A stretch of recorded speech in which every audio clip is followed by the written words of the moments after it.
गंगा नदी के किनारे एक घना जंगल फैला हुआ था।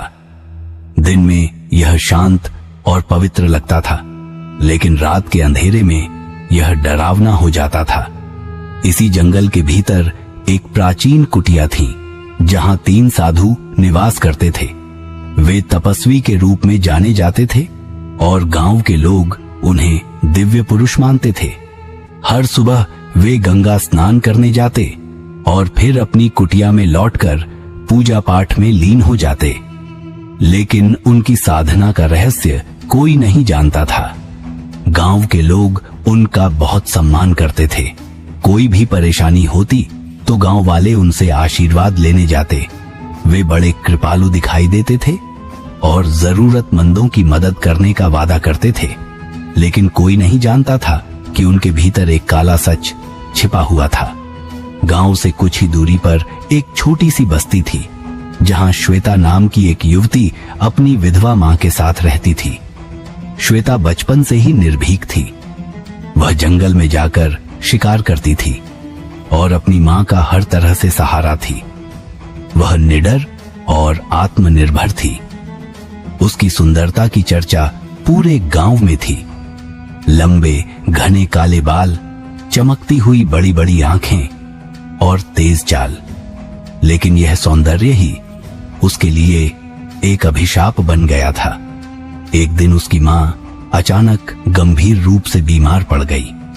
घर में पैसे नहीं थे और गांव के वैद्य ने कह दिया कि अगर जल्द ही इलाज ना हुआ तो उसकी मां की जान जा सकती है।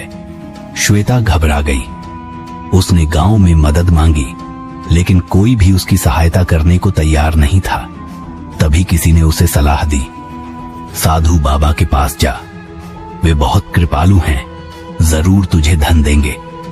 श्वेता को और कोई रास्ता नहीं सूझा। अपनी मां को बचाने के लिए वह सीधे साधुओं की कुटिया पर पहुंच गई। श्वेता ने कांपते हुए दरवाजा खटखटाया। दरवाजा चरमराकर खुला और वह भीतर चली गई। अंदर का दृश्य रहस्यमयी था। दीपकों की लौ जल रही थी, अगरबत्तियों की खुशबू फैली हुई थी और तीनों साधु पालथी मारकर बैठे थे। सबसे बड़े साधु ने मंद मंद मुस्कान के साथ पूछा, बेटी, यहां क्यों आई हो?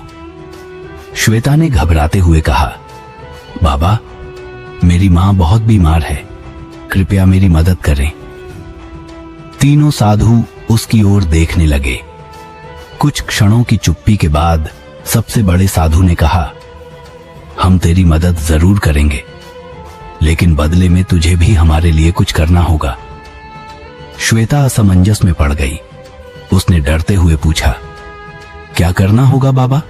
दूसरे साधु ने रहस्यमयी मुस्कान के साथ कहा, बेटी, चिंता मत कर, यह सब तेरे भले के लिए ही होगा, परंतु बिना त्याग के कुछ भी प्राप्त नहीं होता।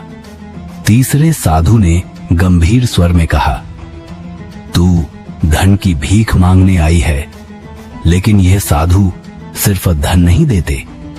यहां जो कुछ भी मिलता है वह प्रसाद होता है, और प्रसाद पाने के लिए तन, मन और आत्मा से समर्पण करना होता है। अब श्वेता को उनकी असली नीयत समझ में आ गई।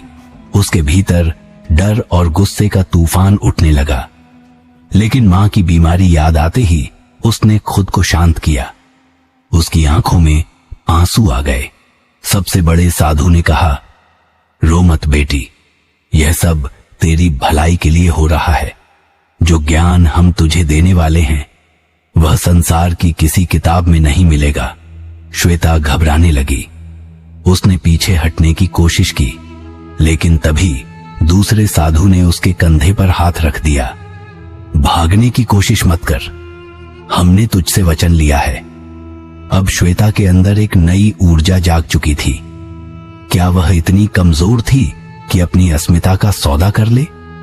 क्या यह त्याग था या इन पाखंडी साधुओं की हवस? अचानक उसकी आंखों में एक अलग ही तेज आ गया। उसने अपनी कलाई झटके से छुड़ा ली और कुटिया के कोने में रखे जलते हुए दीपक को उठा लिया। रुक जाओ। श्वेता की आवाज अब पहले जैसी कांपती हुई नहीं थी। तीनों साधु चौंक गए। श्वेता ने दीपक हवा में लहराते हुए कहा, अगर कोई मुझ पर हाथ भी लगाएगा तो मैं इस पूरी कुटिया को आग लगा दूंगी। तीनों साधु ठिठक गए। सबसे बड़े साधु ने माहौल संभालने की कोशिश की। बेटी, क्रोध मत कर, यह सब तेरी भलाई के लिए है। श्वेता हंसी, लेकिन वह हंसी डर से नहीं, आत्मविश्वास से भरी हुई थी। उसने दीपक जमीन पर फेंक दिया और कहा, मुझे मेरी भलाई की चिंता करने की जरूरत नहीं है बाबा। मैं जानती हूं कि असली धर्म क्या होता है।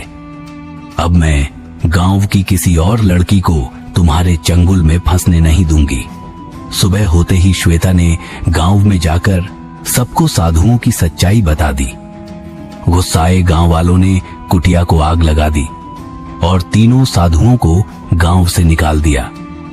उस दिन के बाद श्वेता को साहस और आत्मसम्मान की प्रतीक माना जाने लगा। लोग उसे जंगल की निर्भीक पुत्री कहने लगे। अगर वीडियो पसंद आई हो तो लाइक करें और चैनल को सब्सक्राइब करें।